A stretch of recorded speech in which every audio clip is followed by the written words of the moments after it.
R K education path में आप सभी का स्वागत है। आज हम लोग भारतीय संविधान के स्रोत के बारे में बात करेंगे कि किन देशों के संविधान से लाया गया है, और ये क्वेश्चंस हर एग्जाम में आने की संभावना रहती है। तो वीडियो को स्टार्ट करते हैं। सबसे पहले देखते हैं ब्रिटेन से क्या लेके आया गया है। ब्रिटेन से जो है सबसे पहले विधि का शासन या कानून का नियम, ठीक है, यानी कि कानून ही सर्वे सर्वा होगा, कानून के ऊपर कोई नहीं, ठीक है। तो रूल ऑफ लॉ ये ब्रिटेन से लाया गया है। सेकंड है लेजिस्लेटिव प्रोसीड्यूर यानी विधायक प्रक्रिया। थर्ड है सिंगल सिटीजनशिप, एकल नागरिकता, मतलब नागरिकता एक ही होगा चाहे भारत में आप कहीं भी घूमें। ऐसा नहीं कि राज्य का नागरिकता अलग लेना पड़ेगा और फिर देश का नागरिकता अलग लेना पड़ेगा, ऐसा कुछ नहीं है। जो कि अमेरिका में ये प्रावधान है कि जिस राज्य में रहते हैं उसका नागरिकता और फिर अमेरिका का नागरिकता। तो इंडिया में कुछ ऐसा नहीं है। अगर आप किसी भी राज्य से दूसरे राज्य में जा रहे हैं तो आपका सिर्फ एक ही नागरिकता रहेगा। उसके बाद कैबिनेट सिस्टम है यानी कैबिनेट प्रणाली, प्रोग्रेटिव रिट्स विशेषाधिकार, पार्लियामेंट्री प्रिविलेज और बाईकैमरलिज्म, ठीक है, द्विसदन यानी कि लोकसभा और राज्यसभा होगा। पार्लियामेंट्री प्रिविलेज यानी संसदीय विशेषाधिकार, संसद के कुछ विशेषाधिकार होंगे। Prerogative writs, cabinet system, single citizenship, legislative procedure और रूल ऑफ लॉ यानी विधि का शासन। आगे आयरलैंड से है। आयरलैंड से जो लाया गया है DPSP, directive principle of state policy, ठीक है।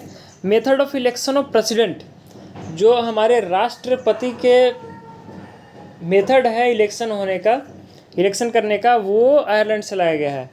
वहीं member of nomination to the Rajyasabha by the president, यानी कि राज्यसभा में जो राष्ट्रपति के द्वारा नॉमिनेट किए जाते हैं, इलेक्ट नहीं, नॉमिनेट, जो कि राष्ट्रपति के द्वारा 12 जो वहाँ पे राज्यसभा के सांसद वो नॉमिनेट किए जाते हैं राष्ट्रपति द्वारा, वो कहाँ से लाया गया है? आयरलैंड से लाया गया है, ठीक है। वहीं एक आएगा कि इनके इलेक्शन का, नॉमिनेशन नहीं इलेक्शन का, राज्यसभा के जो भी मेंबर्स हैं, मेंबर्स के इलेक्शन का जो है वो आगे आएगा, जो कि दक्षिण अफ्रीका से लाया गया है। तो कंफ्यूज नहीं होना है यहाँ पे कि जब इलेक्शन हो गया, यहाँ पे इलेक्शन आयरलैंड से लाया गया राष्ट्रपति का, लेकिन मेंबर जो है राज्यसभा के, उनके इलेक्शन का दक्षिण अफ्रीका से। इलेक्शन का दोनों का अलग अलग है, लेकिन यहाँ पे राष्ट्रपति का इलेक्शन और मेंबर्स जो राज्यसभा के उनके नॉमिनेशन ये दोनों आयरलैंड से, लेकिन राज्यसभा के इलेक्शन दक्षिण अफ्रीका से। राष्ट्रपति का इलेक्शन आयरलैंड से और राज्यसभा के मेंबर्स का इलेक्शन दक्षिण अफ्रीका से, लेकिन नॉमिनेशन आयरलैंड से ही है। वहीं जापान की बात की जाए तो प्रोसीड्यूर इस्टेब्लिश्ड बाय लॉ यानी कानून द्वारा स्थापित प्रक्रिया, ठीक है। जापान में ऐसे भी जानते हैं कानून बहुत वहाँ लोग फॉलो करते हैं, बहुत ज़्यादा अच्छी कानून है वहाँ पे। तो जापान के लोग क्या है, यहाँ पे क्या हो गया, जापान में प्रोसीड्यूर इस्टेब्लिश्ड बाय कानून द्वारा स्थापित प्रक्रिया कहाँ से लाया गया है? जापान से लाया गया है। नेक्स्ट है यूएसए। यहाँ से क्या लाया गया? Impeachment of president. अमेरिका से क्या लाया गया? इम्पीचमेंट ऑफ प्रेसिडेंट, यानी जो हमारे राष्ट्रपति हैं उनकी इम्पीचमेंट का प्रावधान कहाँ से है? अमेरिका से है, ठीक है। उनको हटाने की प्रक्रिया, ये प्रावधान अमेरिका से लाया गया है, जो महाभियोग लगाया जाता है राष्ट्रपति पे। वहीं राष्ट्रपति का पोस्ट और उपराष्ट्रपति का पोस्ट ये दोनों भी कहाँ से? अमेरिका से ही लाया गया है। अमेरिका में ऐसे भी राष्ट्रपति ही सर्वे सर्वा होते हैं। हमारे देश में भी राष्ट्रपति का महत्व है, लेकिन जो ज़्यादा काम जो करते हैं वो प्रधानमंत्री का होता है, लेकिन अमेरिका में वही राष्ट्रपति सब चीज़ देखते हैं। तो राष्ट्रपति का यहाँ पे महत्व ज़्यादा रहेगा। तो इम्पीचमेंट ऑफ प्रेसिडेंट यानी महाभियोग जो लगता है वो कहाँ से लाया गया है? अमेरिका से। वहीं राष्ट्रपति उपराष्ट्रपति का जो पोस्ट है अमेरिका से लाया गया है। अब सुप्रीम कोर्ट और हाई कोर्ट के जज का रिमूवल यानी जो भी महाभियोग इम्पीचमेंट हटाया जाएगा वो कहाँ से लाया गया है? अमेरिका से ही लाया गया है। फंडामेंटल राइट्स यानी मूल अधिकार अमेरिका से ही लाया गया है। वहीं मूल्य कर्तव्य आपको कहाँ? यूएसएसआर से दिखेगा, रसिया जो बाद में बना। तो मूल अधिकार, मौलिक अधिकार कहाँ से है? अमेरिका से है। न्यायिक समीक्षा यानी जुडिशियल रिव्यू, कोई भी ये संसद से पास होता है कोई भी विधेयक, तो उस पर जुडिशियल रिव्यू न्यायिक समीक्षा हो सकती है। ये कहाँ से लाया गया है? अमेरिका से। वहीं इंडिपेंडेंस ऑफ जुडिशियरी, यानी कि जो न्यायपालिका रहेगी इंडिपेंडेंट रहेगी, किसी के दबाव में नहीं रहेगी, बिल्कुल इंडिपेंडेंट, वो कहाँ से लाया गया? अमेरिका से ही। और प्रीएम्बल ऑफ कॉन्स्टिट्यूशन, संविधान का प्रीएम्बल अमेरिका से लाया गया है। आगे है साउथ अफ्रीका से। साउथ अफ्रीका से election of members of Rajya Sabha. अभी बताए थे आपको कि राज्यसभा के मेंबर्स का इलेक्शन साउथ अफ्रीका से, लेकिन नॉमिनेशन आयरलैंड से। वहीं प्रेसिडेंट का भी इलेक्शन आयरलैंड से, और राज्यसभा के मेंबर्स का इलेक्शन साउथ अफ्रीका से। अमेंडमेंट ऑफ कॉन्स्टिट्यूशन, कॉन्स्टिट्यूशन का अमेंडमेंट, यानी कि वहाँ का जो अमेंडमेंट होगा कॉन्स्टिट्यूशन में, वो साउथ अफ्रीका से लाया गया है, संशोधन। ठीक है, ऐसे भी याद कर सकते हैं कि अफ्रीका में ज़्यादातर गरीब देश है, तो कुछ से कुछ के लिए हमेशा वहाँ संशोधन करना पड़ता है। ऐसा तरीका याद करने का है कि वहाँ इतने गरीब देश है कि थोड़ा सा भी कोई डेवलप होता है संशोधन करना पड़ता है। तो संशोधन कहाँ से लाया गया? साउथ अफ्रीका से। वहीं कनाडा की बात की जाए तो फेडरलिज्म, संघवाद, यानी कि जो भी होगा संघ का सुपरमेसी होगा, वहाँ पे प्रभुत्व होगा सेंट्रल गवर्नमेंट का, स्टेट गवर्नमेंट उनके नीचे रहेंगे सेंट्रल गवर्नमेंट के। तो ये कहाँ से लाया गया है? संघवाद, कनाडा से। अवशिष्ट शक्तियाँ, यानी residual power vest with the centre, जो भी ऐसा शक्ति जो संविधान में उल्लेख नहीं है उनका पावर कहाँ पर रहेगा? सेंटर के पास रहेगा। ये भी कनाडा से लाया गया है। Centre appoints the governors at the state, her state में एक गवर्नर अपॉइंट किया जाता है। ठीक है, ये प्रावधान कहाँ से लाए गए हैं? कनाडा से लाए गए हैं। Advisory jurisdiction of supreme court, article 143, ठीक है, 143 के अंडर है कि सुप्रीम जो एडवाइजरी जुरिस्डिक्शन है सुप्रीम कोर्ट, यानी राष्ट्रपति भी सलाह मांग सकते हैं सुप्रीम कोर्ट से। ये आर्टिकल क्या है? 143। ये हमेशा एग्जाम में पूछा जाता है। ये आगे है Germany. Fundamental rights are suspended during emergency, जब इमरजेंसी होगा तो आपका जो मूल अधिकार है वो सस्पेंड कर दिया जाएगा, एक दो को छोड़कर। ठीक है, तो ये कहाँ से आ गया? जर्मनी से। ऐसे भी याद कर सकते हैं जर्मनी, जम गया मनी, यानी जम गया, जैसे ही इमरजेंसी हुआ सब अधिकार जम गया, तो जम गया मनी, जर्मनी। फंडामेंटल राइट्स का हो जाएगा, वहाँ पे सस्पेंड हो जाएंगे। Australia, concept of concurrent list. ठीक है, कंकरेंट लिस्ट कहें तो क्या, जो 7वें शेड्यूल में है, 7वीं अनुसूची में है कंकरेंट लिस्ट। 7th शेड्यूल में क्या क्या है? एक यूनियन लिस्ट है, ठीक है, स्टेट लिस्ट है, और फिर कंकरेंट लिस्ट है। ये जो तीनों है वो 7वें अनुसूची में है।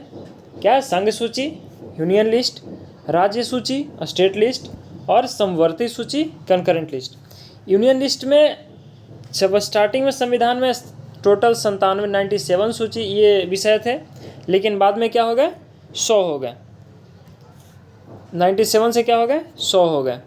वहीं जो राज्य सूची में है, सबसे पहले 66 था, राज्य सूची में क्या था? 66 और उसके बाद फिर हो गए 61। अभी जो है वो करंट 61 है। कंकरेंट लिस्ट में यानी समवर्ती सूची में सबसे पहले 47 थे, 47, लेकिन अब जो हो गए बढ़कर 52 यानी 52 हो गए। तो यूनियन लिस्ट में 100 हो गया, स्टेट लिस्ट में 61 हो गया, और कंकरेंट लिस्ट में 52। उसके बाद आता है जॉइंट सिटिंग, यानी कि जब वैसा कुछ समस्या का हल ना निकले तो राज्यसभा और लोकसभा एक जॉइंट सिटिंग कर सकते हैं। वहीं freedom of trade and commerce और ट्रेड, जो भी ट्रेड है उनके फ्रीडम, ये कहाँ से लाए गए हैं? ऑस्ट्रेलिया से लाए गए हैं। इस तरह से भी याद रख सकते हैं। भारत यहाँ पे है, बीच में यहाँ पे, इसके बाद यहाँ पे नीचे कुछ आ जाते हैं, मलेशिया आ जाते हैं, सिंगापुर आ जाते हैं, इंडोनेशिया आ जाते हैं, और यहाँ पे फिर क्या है? ऑस्ट्रेलिया इधर है। तो मतलब इधर कोई वैसा शक्तिशाली देश जो बोला जाए वो नहीं, जैसे अमेरिका हो गया पावरफुल, चीन हो गया, वो उस तरह का नहीं है, तो आसानी से ऑस्ट्रेलिया से ट्रेड कर सकता है। तो इस तरह से कुछ याद रखिएगा, तरीका है याद करने का कि ये इस तरह से याद कर सकते हैं। ठीक है,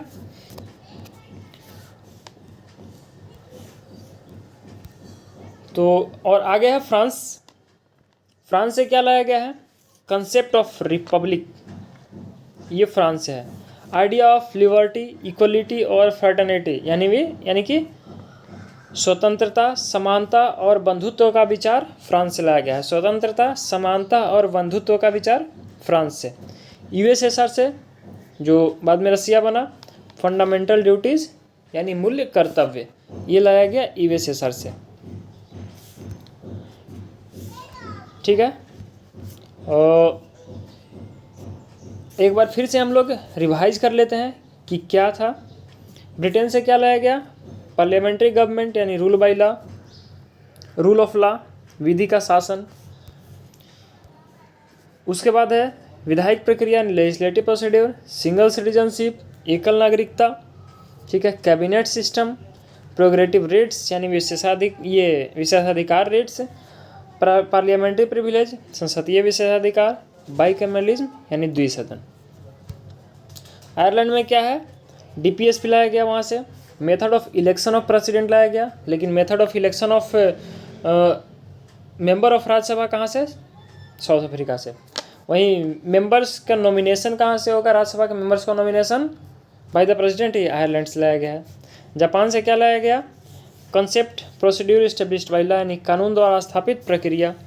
ठीक है, इस तरह से एशिया के नक्शा में जापान कुछ इस तरह से पड़ता है। यहाँ पे होका ये इस तरह से कुछ 2-3 द्वीप, इसके 4 द्वीप इसके पास है। ठीक है, होकाइडो द्वीप है, होन्शु द्वीप है, इस तरह से। तो ये बता दूँ आपको, इसके बीच में एक सुगारू जल संधि है। ठीक है, इधर सुसीमा जल संधि पड़ जाता है जापान का। आगे यूएसए से क्या लाया गया? इम्पीचमेंट ऑफ प्रेसिडेंट, प्रेसिडेंट का जो है इम्पीचमेंट यूएसए से। राष्ट्रपति उपराष्ट्रपति का पोस्ट यूएसए से। सुप्रीम कोर्ट और हाई कोर्ट के जज का रिमूवल यूएसए से। फंडामेंटल राइट्स यानी मूल अधिकार लाया गया। जुडिशियल रिव्यू न्यायिक समीक्षा लाया गया। इंडिपेंडेंस ऑफ जुडिशियरी यानी कि न्यायपालिका इंडिपेंडेंट रहेगी। और प्रीएम्बल ऑफ कॉन्स्टिट्यूशन, ये सारे यूएसए से लाए गए। साउथ अफ्रीका से क्या लाया गया? Election of members of Rajya Sabha south Africa से, लेकिन इलेक्शन ऑफ प्रेसिडेंट कहाँ से लाया गया है? पीछे बताया गया है आपको, आयरलैंड से। अमेंडमेंट ऑफ कॉन्स्टिट्यूशन यानी कि संशोधन जो है ये कहाँ से होगा? साउथ अफ्रीका से लाया गया। कनाडा से क्या लाया गया है? फेडरलिज्म यानी संघवाद। अवशिष्ट शक्तियाँ जो होती है वो सेंटर में वेस्ट करेगी, मतलब residuary power vest with the centre. जो भी अवशिष्ट शक्तियाँ हैं वो सेंटर के पास रहेगी, जिसका उल्लेख संविधान में नहीं है। ठीक है, centre appoints the governor at the state, यानी कि स्टेट में जो गवर्नर अपॉइंट्स करेंगे सेंटर के द्वारा अपॉइंट होते हैं, वो कनाडा से लाया गया है। Advisory jurisdiction of the supreme court, supreme court का एक एडवाइजरी जुरिस्डिक्शन होगा। ठीक है, ये आर्टिकल 143, ये भी कहाँ से लाया गया? कनाडा से लाया गया है। जर्मनी, जम गया मनी, उस तरह से बताते हैं। फंडामेंटल राइट्स इसमें सस्पेंड हो जाएंगे आपके इमरजेंसी के टाइम। ऑस्ट्रेलिया से क्या लाया गया? कंसेप्ट ऑफ कनकरेंट लिस्ट लाया गया। जॉइंट सिटिंग लाया गया और फ्रीडम ऑफ ट्रेड लाया गया। ये ट्रेड और कॉमर्स, ये सारे ऑस्ट्रेलिया से। आपको बता दिए थे कनकरेंट लिस्ट का, यानी कि यूनियन लिस्ट संघ सूची में कितने विषय अभी हैं? 100 है। उसके बाद राज्य सूची में कितने विषय अभी है? 61 है। और समवर्ती सूची में कितने विषय हैं अभी? 52 है। तो आज के लिए इतना ही, फिर मिलेंगे अगले वीडियो में। Thank you.